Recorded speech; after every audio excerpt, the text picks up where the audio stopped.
I think the fact is that in Texas, we are quickly becoming the best market to build data centers. We will at some point in time pass Virginia, with the most data centers. There needs to be a difference, an understanding about the difference between cloud data centers and AI data centers. Cloud data centers are pretty easy to serve. That's a static, flat load like you would expect from a manufacturing facility. It ramps up, it stays on about the exact same amount for a long period of time until it shuts down. Those are pretty easy to serve and really drive down the cost for consumers. They can help reduce the cost for residential and business consumers. AI loads that are in training mode are very hard to serve, and these are the ones that we're seeing more of.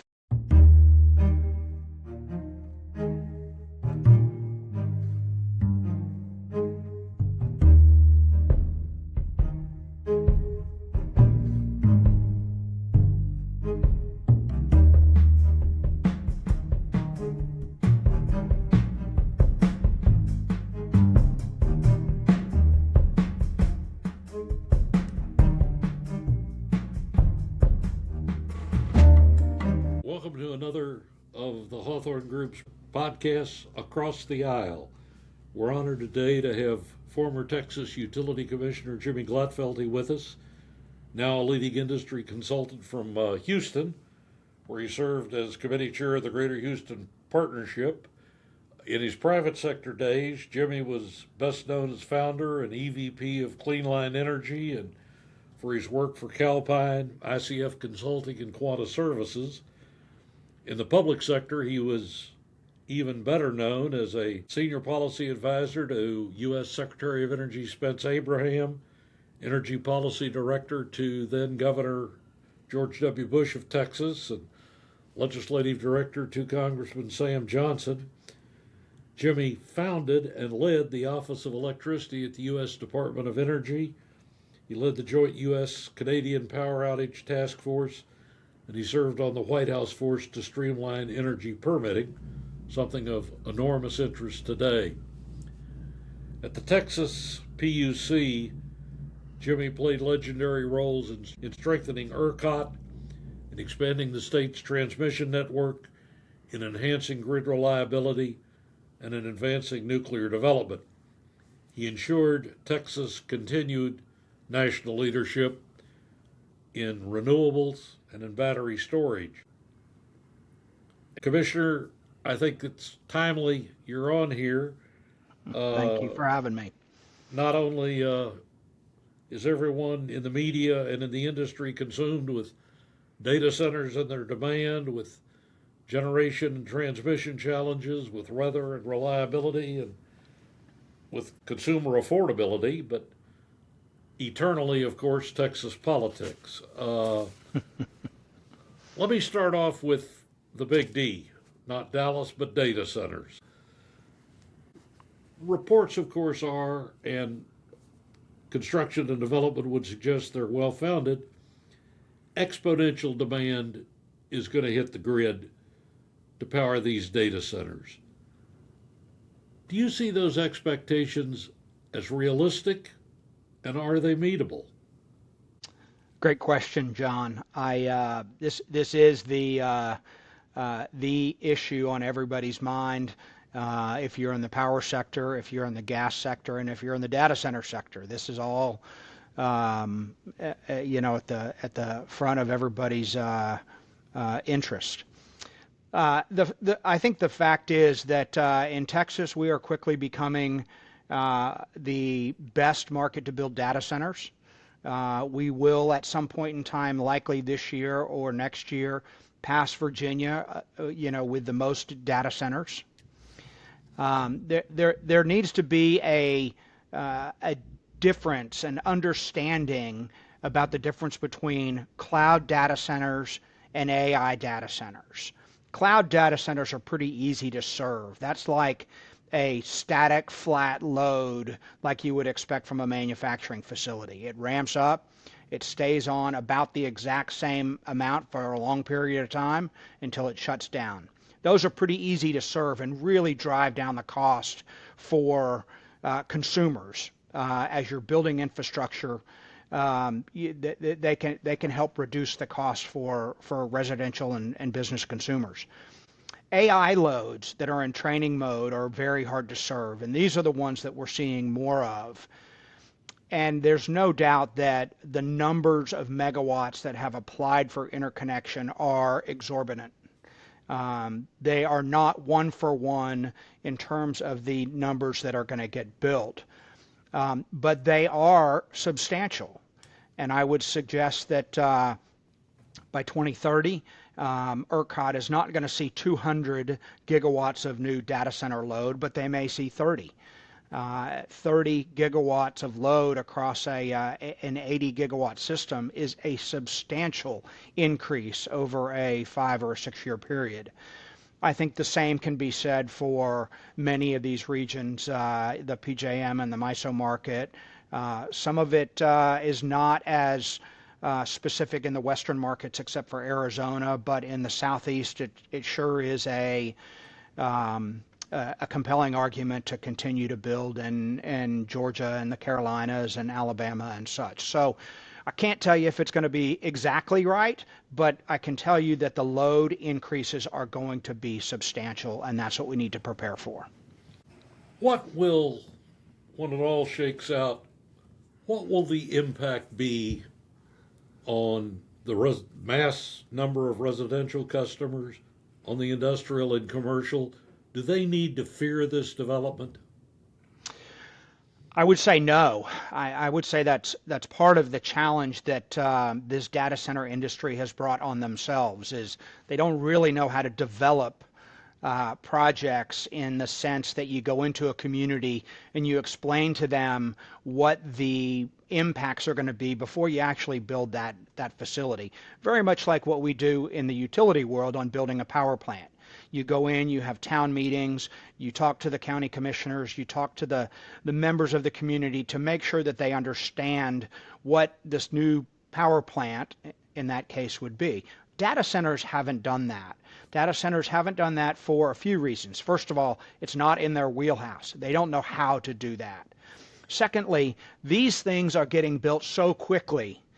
Data centers can be built in 12 to 18 months that the time frame that a utility would spend on that pre-development work could be 6 or 7 months, and you're already in construction for a data center by that time. So it is a different animal, but letting consumers and neighbors know that they're not taking large amounts of water out of the system, that they're willing to pay for upgrades on the system, that they're positive for power demand on the system, and that could drive down residential rates is a very positive impact on the system.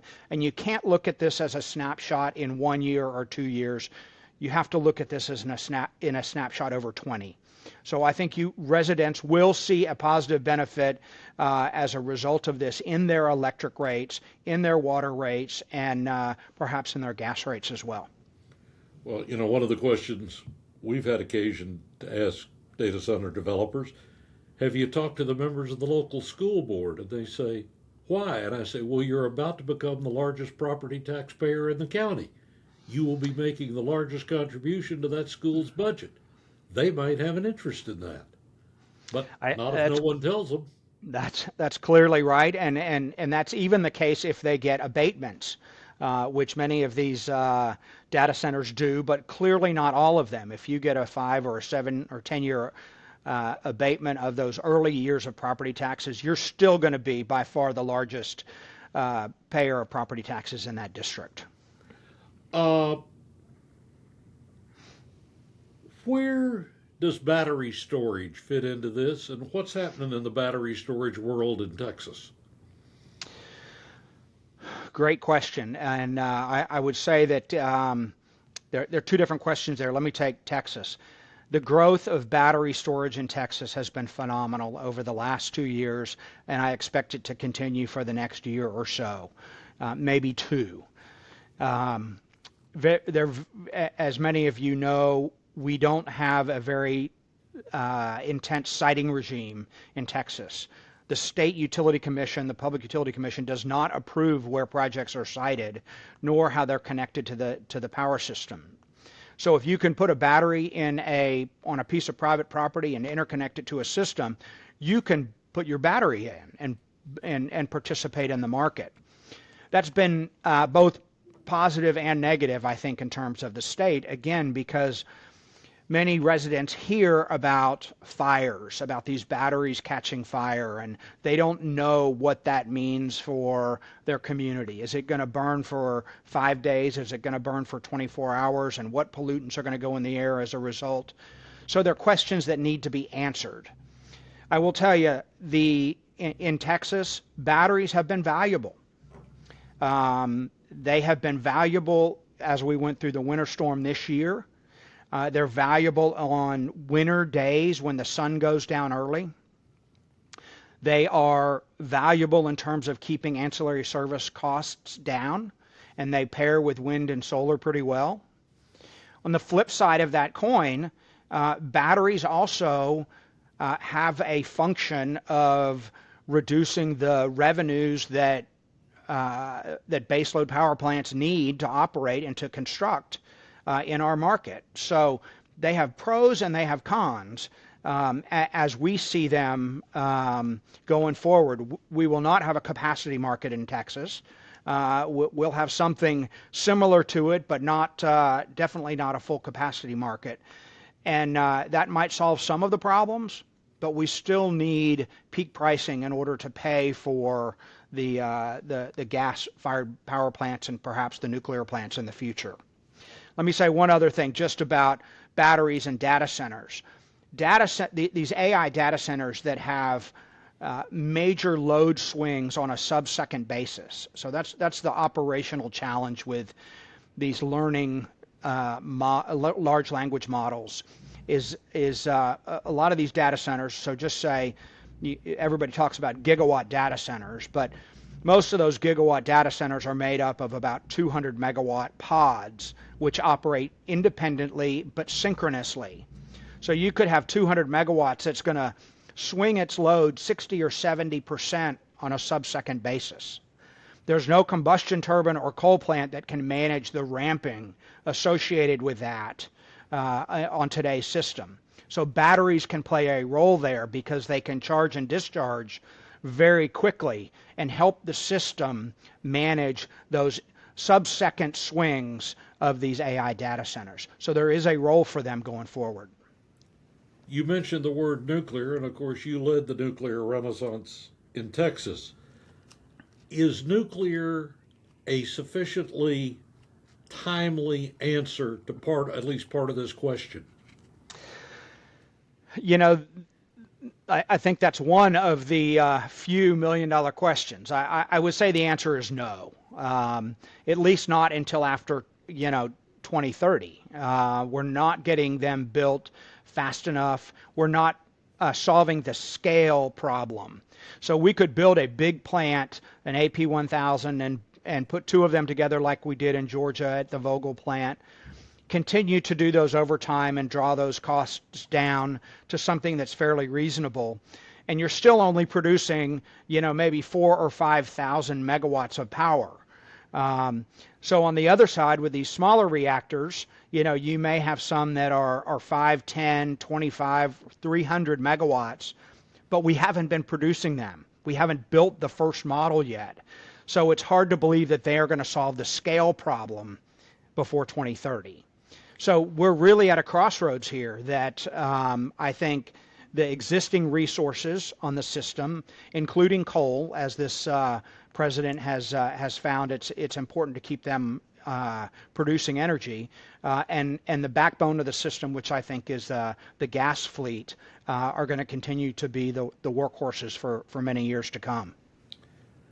Jimmy, as you look out there, whether it's battery, nuclear, or the other innovations, is the industry faced with a supply problem of the fundamental technologies that they need, the reactor vessels, the whatever it might be? How prepared is the United States or as a customer in the world market to get what the industry needs? Well, it's fair to say that we have atrophied in a lot of those areas. So we have not flexed that muscle, especially in the nuclear space, for many, many years, 2 decades perhaps. And with that, it makes economic sense that a company that produces those vessels or those forges are not going to be producing them in the United States anymore, or they may go overseas, or that product may be produced by an overseas producer. So we do have that problem. I think with combustion turbines and some of the other gas-fired resources that produce electricity, we have a lot of that supply chain, and we can ramp up that supply chain fairly quickly. The challenge is we're not in a U.S. market for that. We are in a global market. So we may need a gigawatt of power, 100 gigawatts of power across the United States, but globally we may need 500 gigawatts of power. And the Mitsubishi, which used to be Siemens, and GE are going to have to supply those. And the pie has gotten a lot bigger for who needs those resources. So there's still room to grow, I think. We have a handle on some of it, but definitely not all of it. Texas has had a reasonably good winter, and of course, summer will come. How's the grid holding up in Texas? Well, I think from this last cold freeze, we came out of it doing really well. I think the utilities did a great job managing their systems, even with ice and snow and extended cold weather.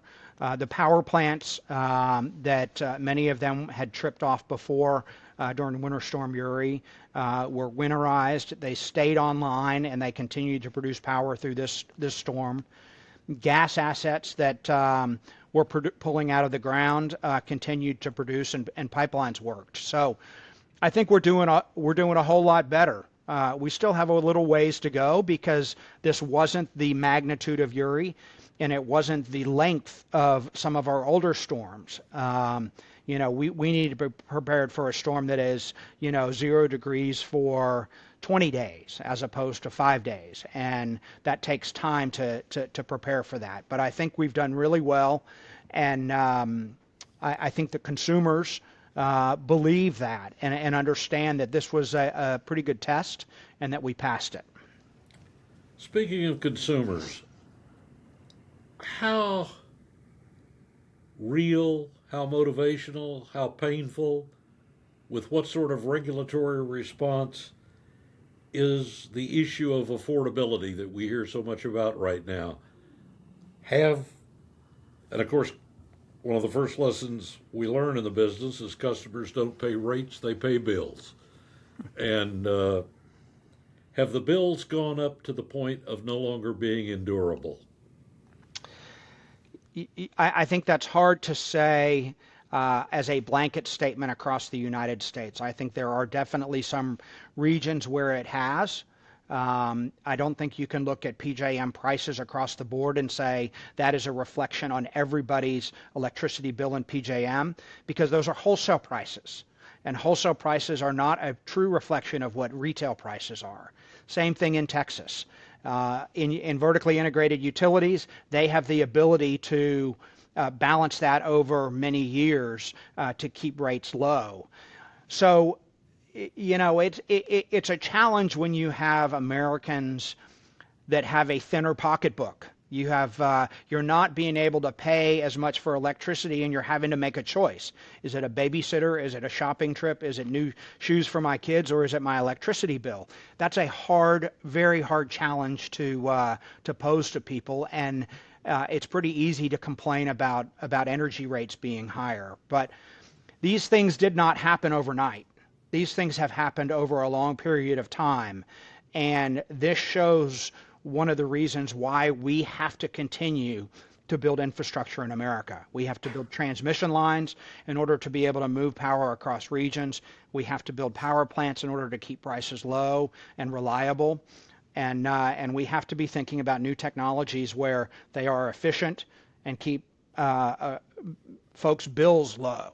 So again, not a problem that was created overnight, not one that will be solved overnight, but I think in the gasoline world, you've seen, most in most of the United States, not California, I might add, gasoline prices are, in the 2 or 2.25 range. That might be $4 or $5 in California, but I can't speak for them. Well, there's a reason you and I don't live there. That's right. There are probably several reasons. When you look at the national grid, what worries you the most?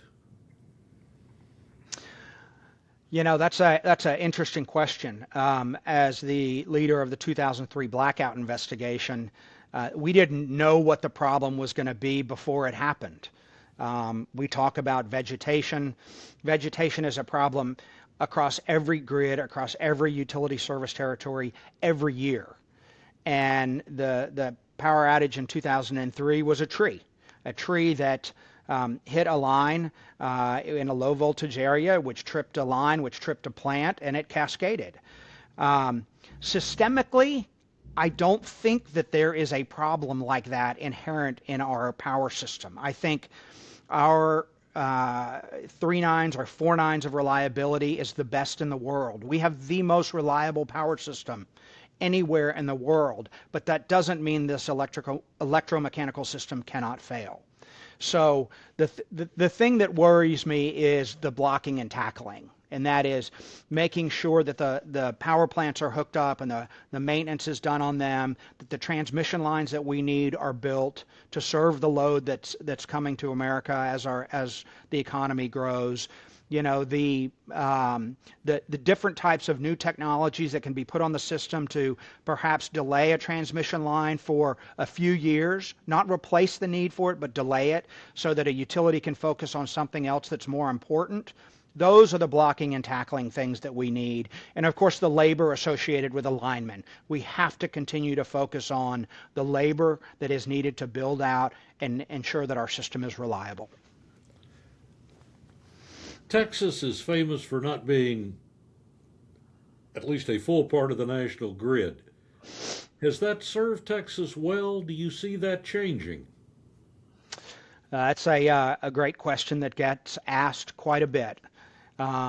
First and foremost, I think the policymakers in Texas are very happy with their own grid. We're the third grid, of course, in North America.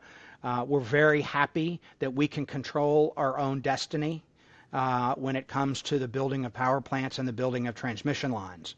What many people don't think about, they just think, oh, well, if we hook up ERCOT with which is the Texas grid, if we hook up ERCOT with the Eastern interconnection or the Western interconnection, when we have a problem, we can just pull power from their system. And then they think that the issue is solved. ERCOT will be better for it. But in reality, there are hundreds or thousands of events that happen across the power systems in the East and the West on a daily basis that could become that tree hitting that power line and creating that cascading outage. If you connect ERCOT with the rest of the country, you get the bad with the good. And we have no control over that bad. So we like the position that we're in, that we can control how we interconnect our power plants, how we connect our large loads, how we manage reliability on our system, how we manage the market and price the market. We like that responsibility. And since we're not in interstate commerce, we get that right, and we want to keep it. Speaking of the political leadership in Texas, early voting has already started for the Texas primary. Any predictions on outcome, either primary, runoff, or general election in that, particularly in that Senate race? So I think predicting politics is much like predicting gas prices, which is it is a no-win situation for the person who's making the prediction. I will say it in this sense. We have a lot of primaries on the Republican side, which we haven't historically had. Some of that is muddying the water, I think. And what we're going to see is that, we're probably going to see runoffs in all of those races. We're going to still see, in my view, Republicans win those in the general election. I don't think the Democrats have made up, most of the recent statewide races and Senate races and gubernatorial races, Republicans have won by over 1 million votes, sometimes close to 1.5 million votes. And I don't think that is a number that is easily overcome. Even in a year when the president might be unpopular, the governor is still hugely popular here, and as are our senators and statewide elected Republicans. So I think we're still going to win. I think we're making it a little bit easier on them, but in the end, every vote counts, and the get out the vote will be the most important. They only count the votes that get cast, or at least right. Outside of Chicago, that's the case.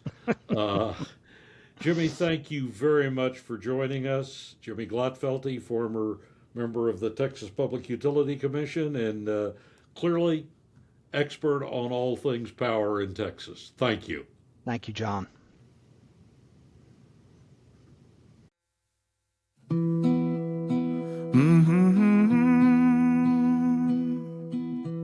Across the dusty roads, hear the organ play.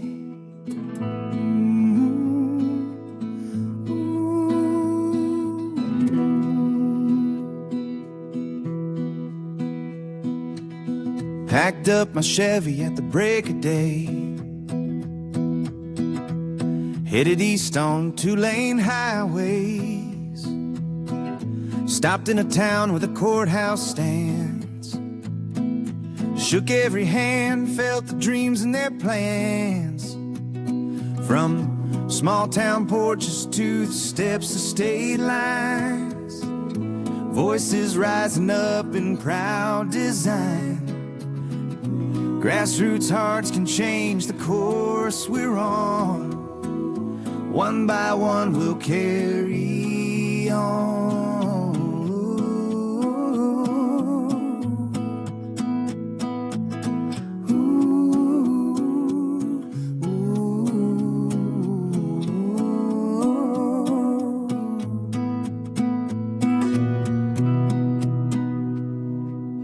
In the Capitol halls, I joined the crowd. Spoke for the hopeful, spoke for the loud. Heard every story written in calloused hands. Found every neighbor in these scattered lands. From small town porches to the steps of state lines, voices rising up in proud design. Grassroots hearts can change the course we're on. One by one we'll carry on.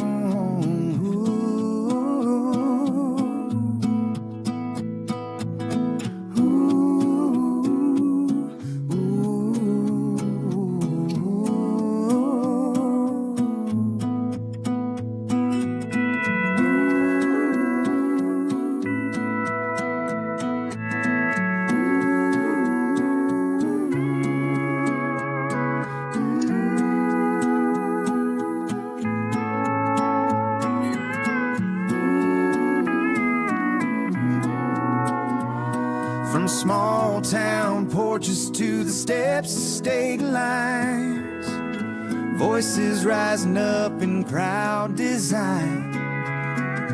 Grassroots hearts can change the course we're on. One by one we'll carry on, carry